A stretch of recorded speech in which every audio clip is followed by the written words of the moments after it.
Today, we're going deep into the psychology of online extremism. We're going to break down the journey from what can start as profound loneliness into a worldview that's just consumed by hate. And we're doing it using research that's based on first-person accounts. And really, this is the big question, isn't it? How does something like loneliness metastasize into hate? It's a journey that has had truly tragic, real-world consequences, and understanding the psychological map of how someone gets there is, well, it's the first step toward maybe preventing it.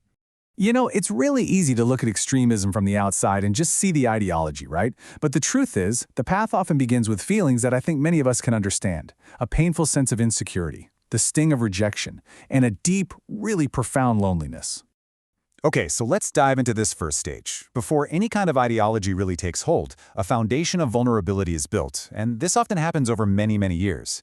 This is what's known as the pre-radicalization mindset. So how do we actually map out this journey? Well, this right here is going to be our guide. It's a four-step process that was uncovered by a University of Maryland study. They analyzed hundreds of personal stories from incel forums, and we're going to follow this exact path, step by step, to see how this transformation happens. So in this first stage, researchers found three themes that just kept coming up over and over. First, this intense fixation on appearance, a really deep-seated belief that they are physically flawed. This is almost always coupled with profound social isolation, and it's rooted in things like bullying that can start way back in childhood. And finally, all of this is underpinned by psychological struggles, like not having the right coping skills, which just creates this crushing sense of hopelessness. And this quote, which is taken directly from the study, it just gives you this raw look at the kind of humiliation that becomes a defining memory.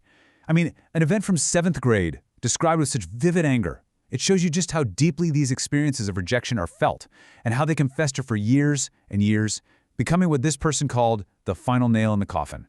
So all of this intense internal pain, this feeling of being fundamentally broken, it all builds to a really crucial turning point.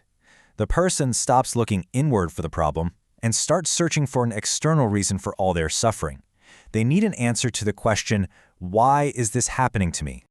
Researchers have a term for this, a frustration barrier.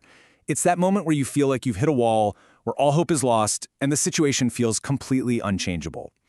This despair then triggers what they call a seeker mentality, a desperate, almost always online, search for answers, for an ideology, and for a community that can finally make sense of all that pain. And in these online spaces, they find their answers.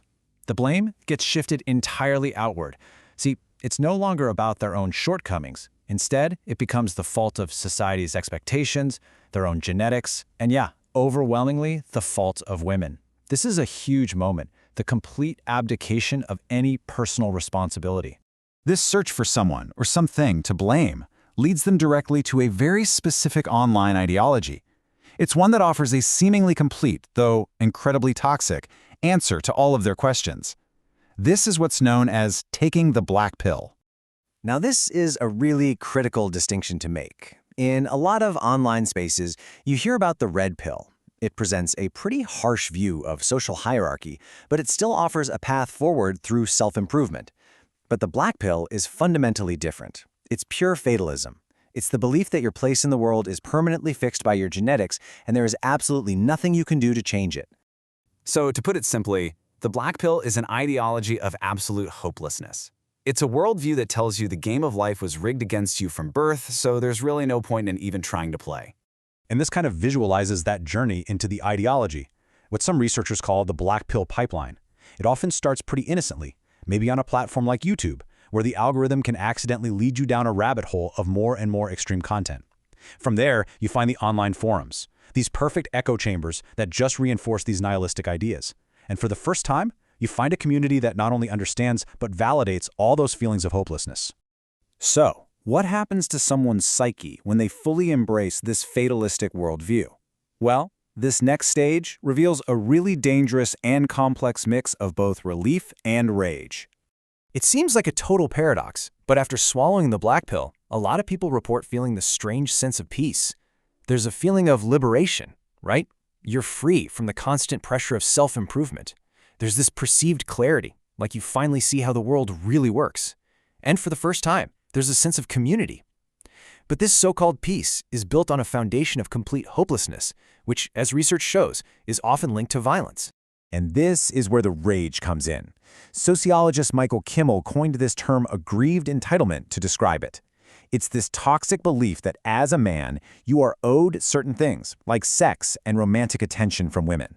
And when that's denied, it's seen as a profound injustice, one that justifies rage and even a violent desire to reclaim a perceived loss of power.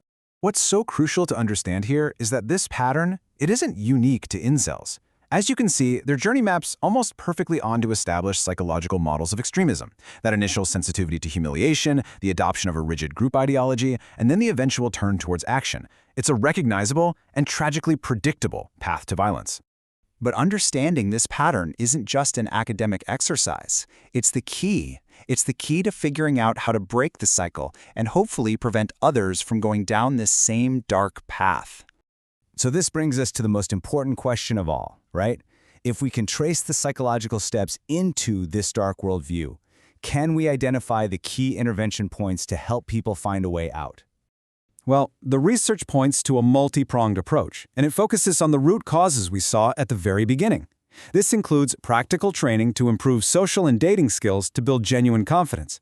It involves using therapy to challenge those fatalistic black pill ways of thinking. It means fostering real-world friendships to break the isolating hold of online echo chambers. And maybe most importantly, it means proactively educating young people about healthy relationships before they're ever exposed to these toxic ideologies online. Ultimately, this entire journey begins with isolation, and it ends in a community. The tragedy is finding that community in a place that only deepens the despair. And that leaves us with a final, crucial question. If a toxic community can radicalize someone into hopelessness, what power does a healthy, supportive community have to build them back up?